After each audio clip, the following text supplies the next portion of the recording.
ישראל מלאכרונה לגזול מפסו כמה עניינים. מה שרואה עוד, וגם משהו שעדיין משאיר ליבו. אז הייתה משהו ומה ידיעתו.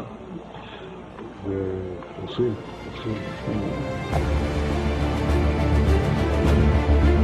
Bismillahirrahmanirrahim. Assalamualaikum warahmatullahi wabarakatuh.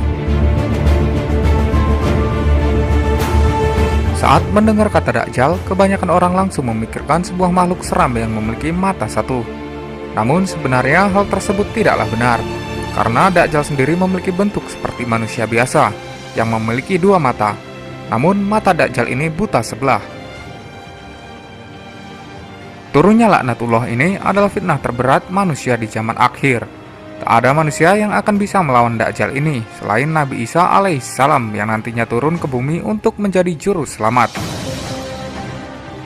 Kedatangan Nabi Isa di akhir zaman ini diyakini oleh umat Islam dan Kristen. Namun kedua agama terbesar di dunia ini memiliki pandangan yang berbeda tentang tujuan diturunkannya Nabi Isa alaihissalam.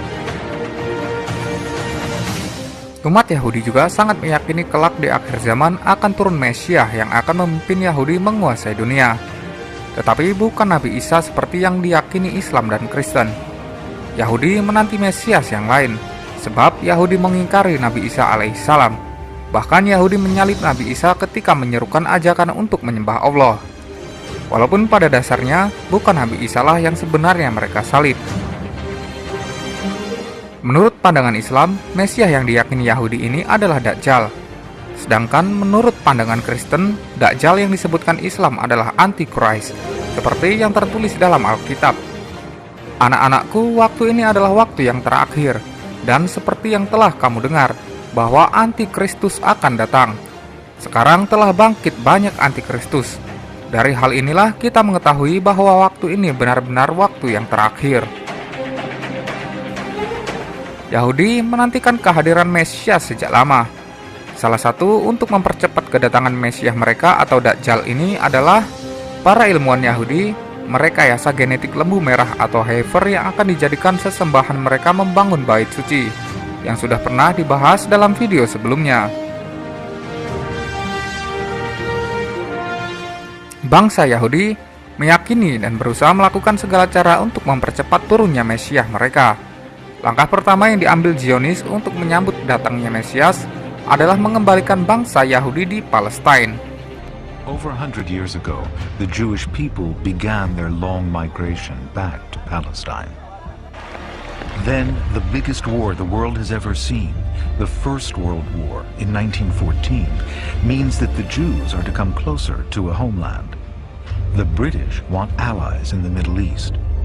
The Arabs are fighting the Turkish Ottomans for independence, and the British back them.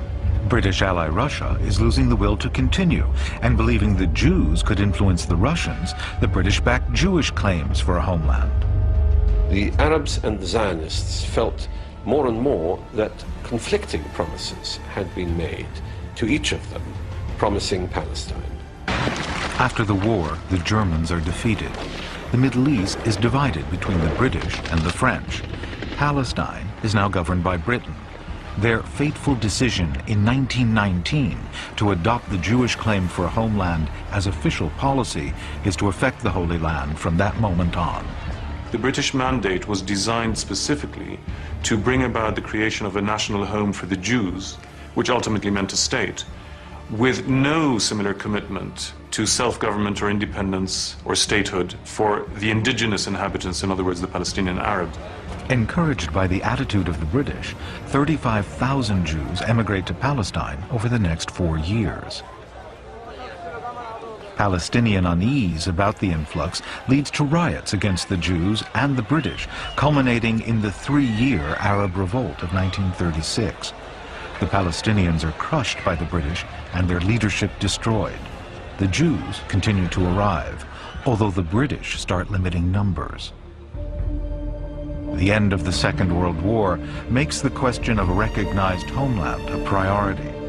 6 million Jews are exterminated in the Nazi death camps during the Holocaust, and the survivors are determined that it will never happen again.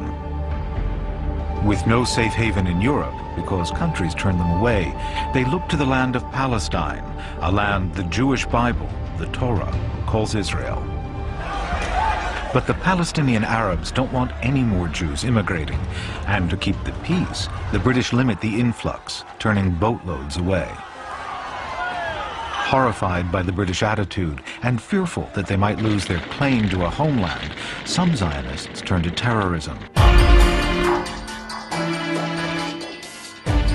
Holocaust sengaja dirancang Zionisme untuk mengembalikan bangsa Yahudi kembali ke tanah Palestina. Rencana ini adalah langkah terbesar dan tersukses mereka, karena sampai saat ini Yahudi masih mendiami tanah Palestina. Bahkan penduduk asli Palestina mereka usir dari tanah kelahirannya. Namun bagi para Yahudi Ortodok, mereka meyakini bahwa langkah yang diambil Zionis ini bertentangan dengan ajaran Yahudi.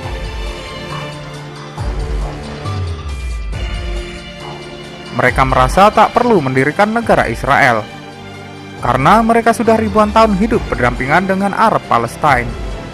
Arab dan Yahudi adalah saudara satu keturunan dari anak-anak Nabi Ibrahim alaihissalam, yaitu Ishak dan Ismail.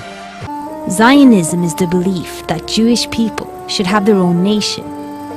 The movement gathered support through the early 20th century, and the State of Israel was established in 1948 in Palestine.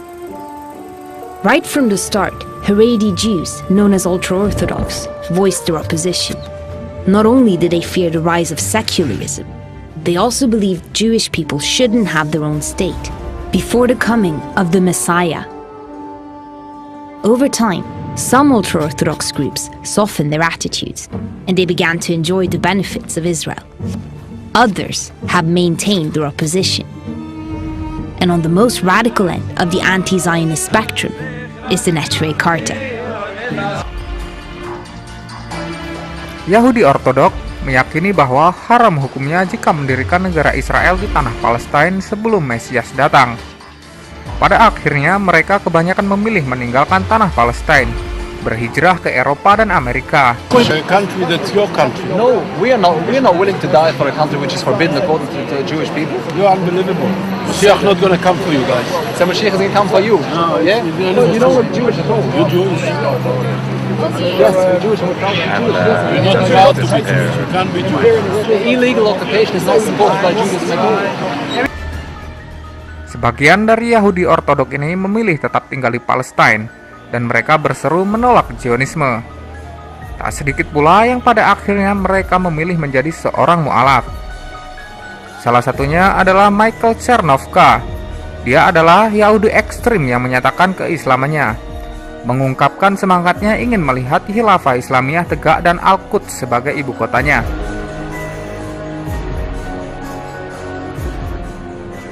Para pemukim Yahudi yang berada di Israel sekarang kebanyakan bukan orang Yahudi asli. Mereka adalah Yahudi Eropa, atau dikenal dengan nama Ashkenazic Jews. Yahudi palsu inilah yang membentuk Zionisme dan menghancurkan Palestina, serta menghancurkan ajaran Judaisme yang sesungguhnya.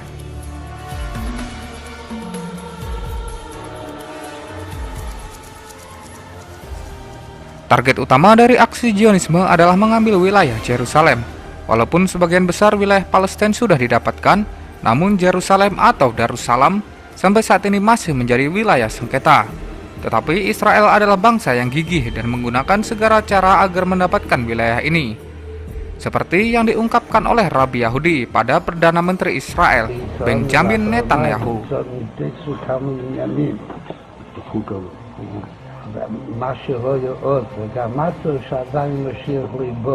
אז הייתה משהו במה הגיעתו. עושים. הכנראה שהיא מספיק, כאילו שהיום כבר כמה שעות בליל עדיין ליבו, אבל יש עוד כמה שעות, אבל יש להשתדל גם היום, בבשורות טובות.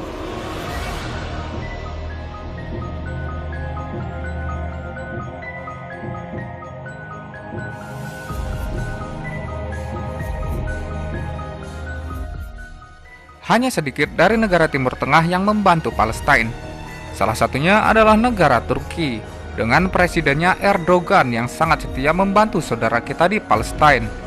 Sementara kerajaan Arab mereka sibuk dengan urusan tahta dan membangun gedung-gedung pencakar langitnya. Walaupun Raja Salman saat ini masih membela Palestina, namun tampaknya kekuasaan beliau tidak akan lama lagi. Bukan bermaksud mendahului kehendak Tuhan, namun melihat usia beliau yang sudah sangat lanjut, kita tak pernah tahu sampai kapan beliau bisa bertahan.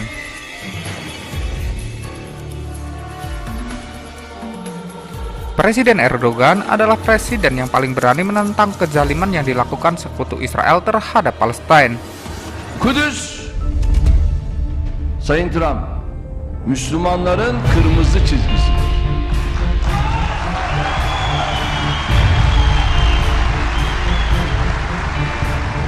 Filistin halkının yaraları kanamaya devam ederken, her gün hak ihlalleri, zulümler, baskılar sürerken İsrail'e destek mahiyetinde böyle bir kararın alınması sadece uluslararası hukukun ihlali değil, aynı zamanda insanlık vicdanına da vurulmuş ağır bir darbedir.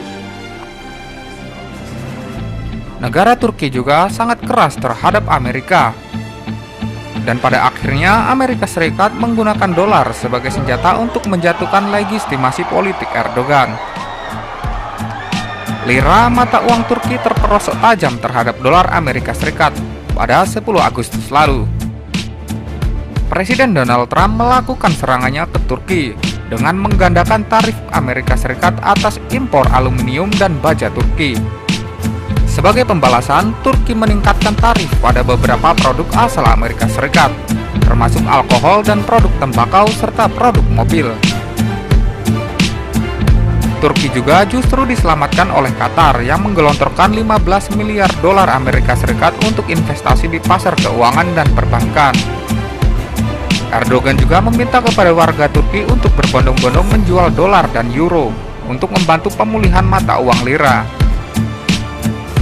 Namun, Turki justru menjadikan momentum krisis mata uang lira sebagai instrumen memupuk solidaritas untuk melawan perang ekonomi Amerika Serikat.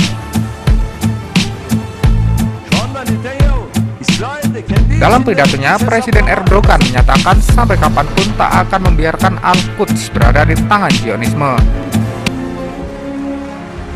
Şimdi Kudüs üzerinden tüm Orta Doğu'yu, tüm Müslümanları hedef alan yeni bir saldırı başladı. Bu konuda da ilk adımları çarşamba günü büyük ölçekte attık. İnşallah devamını da getireceğiz. Şunu iyi biliyoruz. Kudüs giderse Medine'yi koruyamayız. Medine giderse Mekke'yi koruyamayız. Mekke giderse Kabe'yi de kaybederiz. Unutmayınız, Kudüs demek İstanbul demektir, İslamabad demektir, Jakarta demektir, Medine demek Kahire demektir, Şam demek Bağdat demektir.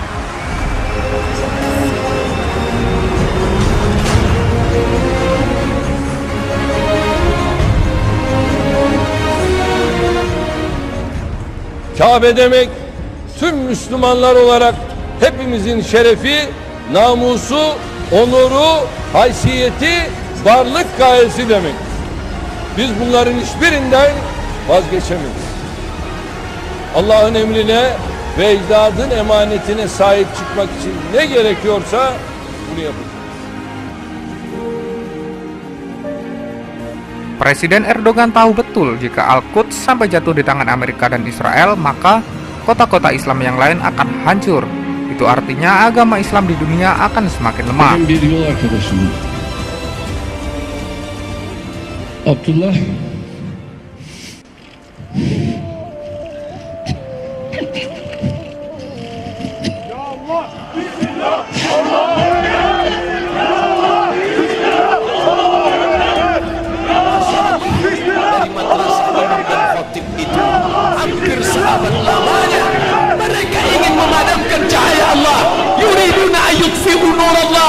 mereka ingin memadamkan cahaya Allah. Wallahu mutimmu nurihi, tapi Allah menyempurnakan cahayanya. Masya Allah, ada satu yang tak padam, madrasah imam wa khatib. Dari sekolah imam dan khatib ini lahirlah seorang pemimpin yang hari ini disegani dunia, yang berani duduk meletakkan tapak kakinya di wajah Simon Peres laknatullah alaih. Dia berani menunjuk wajah Simon Peres. Inilah orang yang berani membunuh anak-anak Palestina. Ya qatilul abriya, wahai engkau yang berani membunuh anak-anak Palestina. Laki-laki itu bernama Erdogan, seorang alumni dari madrasah imam dan khatib. Kita boleh kalah dalam bidang ekonomi, kita boleh kalah dalam bidang politik, tapi ada satu yang tak pernah mati: pendidikan Islam.